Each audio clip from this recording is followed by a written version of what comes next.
கிறிஸ்து இயேசுவில் அன்பிற்கினிய சகோதர சகோதரிகளே,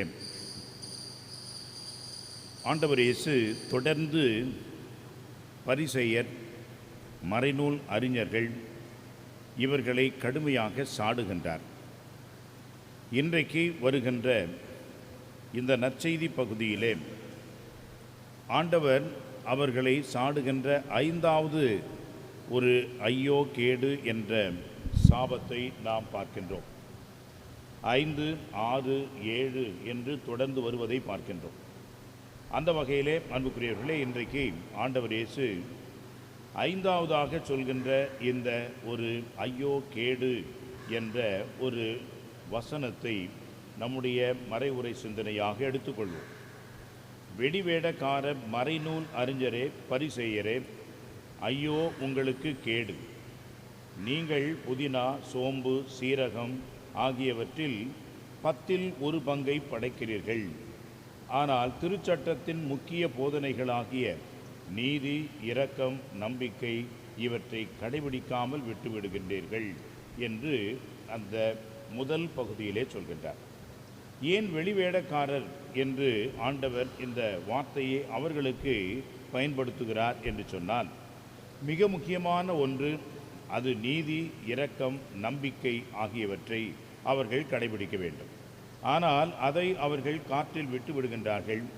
வேறு என்ன கடைபிடிக்கிறார்கள் என்று சொன்னால், அவர்கள் சமய சடங்குகள், ஆச்சாரங்கள் இவைகளை கடைபிடிக்கின்றார்கள். அது என்ன அந்த சமய சடங்கு என்று சொன்னால், இந்த உலகமே கடவுளால் படைக்கப்பட்டது.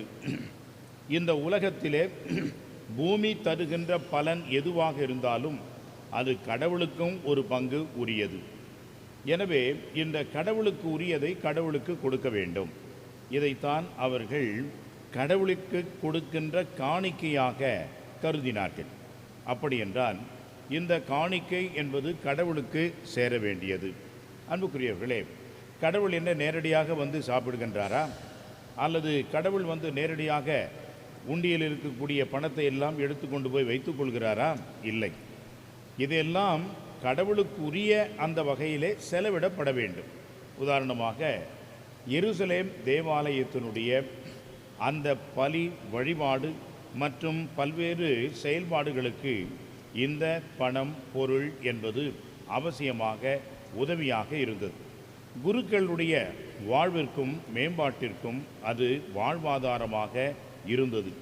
இன்னும் பல்வேறு வகைகளிலே அந்த எருசலேம் தேவாலயத்தை பராமரிப்பதற்கும் அவர்களுக்கு நிதி தேவைப்பட்டது, பொருள் தேவைப்பட்டது. இதையெல்லாம் அடக்கியதுதான் கடவுளுக்கு கொடுக்கின்ற காணிக்கை. அந்த வகையிலே அன்புக்குரியவர்களே, நிலம் அது தருகின்ற பலன் கடவுளுக்கு 10ல் 1 பங்கை கொடுக்க வேண்டும். 10ல் 1 பங்கு தசமபாதம் என்று சொல்கின்றார்கள். அந்த 10ல் 1 பங்கை நிலத்தில் விளைந்தாலும் அதை கொடுக்க வேண்டும். அப்படி என்றால் இந்த ஒரு முறை என்பது அறுவடை மற்றும் பெரிய தானியங்கள், இது போன்ற உணவு தானியங்கள், பொருட்கள் இவைகளுக்குத்தான் அது பொருந்தும். ஆனால் இந்த பரிசேயர், சதுசேயர் என்று சொல்லக்கூடியவர்கள் என்ன செய்கின்றார்கள்? இவைகளையும் தாண்டிய வகையிலே சாதாரணமாக வீடுகளிலே விளைவிக்கக்கூடிய சிறு தாவரங்கள் அல்லது உணவு பொருட்களாக பயன்படுத்தக்கூடியவைகள், அவைகளை அவர்கள் இந்த ஒரு சட்டத்திற்கு உட்படுத்துகின்றார்கள். உதாரணமாக புதினா, சோம்பு, சீரகம் இவைகளெல்லாம் சிறு சிறு பொருட்கள், அவர்களுடைய தோட்டத்திலே விளையக்கூடிய, அவர்களுக்கு பயன்படக்கூடிய வகையிலே அவர்கள் விளைவிக்கின்றார்கள். ஆனால் இந்த வெளிவேடக்கார பரிசேயர்கள் என்ன சொல்கின்றார்கள்? இந்த புதினா, சோம்பு, சீரகம் இவைகளில் கூட 10ல் 1 பங்கை அவர்கள் கடவுளுக்கென்று காணிக்கையாக கொடுக்க வேண்டும் என்று கட்டாயமாக, கண்டிப்பாக இருக்கின்றார்கள். அன்புக்குரியவர்களே, இதை பார்க்கின்றார் ஆண்டவர் இயேசு. எதற்கு முக்கியத்துவம் தர வேண்டும் என்று சொன்னால், நீதி, இரக்கம், நம்பிக்கை. நீதி என்று சொன்னால், ஒருவருக்கு நிறைந்த விளைச்சல் இருக்கிறது என்று சொன்னால், அவருக்கு கிடைக்கின்ற அந்த விளைச்சல் ஏழை எளியவர்களுக்கு இல்லை என்பது ஒரு குறையாக இருக்கலாம்.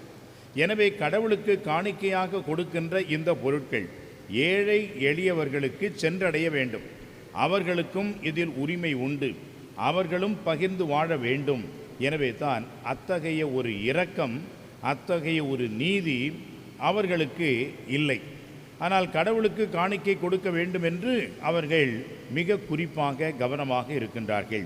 ஆனால் ஏழை எளியவர்களுக்கு உதவி செய்ய வேண்டுமே, நீதியை நிலைநாட்ட வேண்டுமே, நம்பிக்கை உடையவர்களாக நாம் வாழ வேண்டுமே என்பதை மறந்து விடுகிறார்கள். எனவே காணாத கடவுளை அவர்கள் அன்பு செய்வதாகவும் பலி செலுத்துவதாகவும் நினைத்து கொண்டு காண்கின்ற கடவுள் நம்மிடையே இருக்கின்றார் என்ற அந்த உண்மையை நாம் உணராமல் வாழ்கின்றோம்.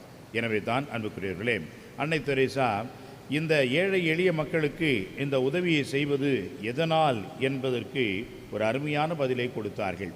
துன்புறும் இந்த மனிதர்களில் நான் இயேசுவை பார்க்கின்றேன். இவர்களுக்கு நான் ஆற்றுகின்ற உதவி, செய்கின்ற இந்த சேவை இறைவனுக்கே நான் செய்கின்றேன். எனவே இந்த ஒரு சேவை இறைவனுக்கு ஏற்றதாக இருக்கிறது என்பதை நாம் பார்க்க முடிகிறது. ஆனால் இங்கே இவர்கள் என்ன செய்கின்றார்கள்? சிறு சிறு கவனமாக இருக்கக்கூடிய அந்த ஒரு செயல்களிலே அதிக கருத்தையும் கவனத்தையும் கொடுக்கின்றார்கள். ஆனால் பெரிய விஷயங்களாகிய வாழ்க்கை விஷயங்களாகிய நீதி, இரக்கம் இவைகளை காற்றிலே விட்டுவிடுகின்றார்கள். எனவே இவர்கள் வெளிவேடக்காரர்கள்.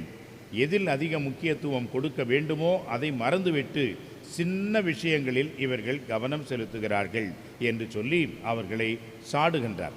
அதையும் விட்டுவிடக்கூடாது, அதுவும் தேவைதான். இருப்பினும் எதற்கு நாம் முக்கியத்துவம் கொடுக்க வேண்டும் என்பதை முதலிலே உணர வேண்டும். இன்றைய காலகட்டத்திலே நாம் எதற்கு முக்கியத்துவம் கொடுக்க வேண்டும்? கண்டிப்பாக மாதாவிற்கு நாம் முதன்மையான ஒரு இடம் மனிதர்கள் என்ற வகையிலே கொடுக்கிறோம். அந்த பக்தி, அந்த ஒரு ஆர்வம் நம்மிடம் இருக்க வேண்டும். மாதாவினுடைய திருத்தலத்திற்கு சென்று நாம் பொருத்தனைகளையும் வேண்டுதல்களையும் செய்ய வேண்டும். ஆனால் அதைவிட மிக முக்கியமான ஒன்று ஆண்டவர் இயேசு. அந்த ஆண்டவர் இயேசு எங்கே இருக்கின்றார்? நற்கருணையிலே இருக்கின்றார், திருப்பலியிலே இருக்கின்றார். ஆனால் திருப்பலியையும் நற்கருணையும் காற்றிலே விட்டுவிட்டு மரியே வாழ்க என்று மாதாவை நாம் தேரிலே சுமந்து கொண்டு திருத்தலம் சென்றோம் என்றால் மாதா என்ன சொல்வார்கள்? அவர் உங்களுக்கு சொல்வதெல்லாம் செய்யுங்கள், முதலிலே அதை செய் என்று தான் சொல்வார்கள். எனவே எது முக்கியம் என்பதை உணர வேண்டும். இந்த முக்கியமான ஒரு விஷயத்தை காற்றிலே விட்டுவிட்டு நாம் மாதாவை அண்டி வருகிறோம் என்று சொன்னால் நிச்சயமாக மாதா நம்முடைய வேண்டல்களை கேட்க மாட்டார்கள் என்பதை உணர்ந்து நம்முடைய விசுவாச வாழ்விலேயும் சமய சடங்குகளிலேயும் எது முக்கியமோ அதை உணர வேண்டும், அதை செய்ய வேண்டும், அதை கடைபிடிக்க வேண்டும். அப்பொழுது இறைவனுக்கு ஏற்ற ஒரு வழிபாடும் வாழ்வுமாக நாம் இருக்க முடியும். ஆமென்.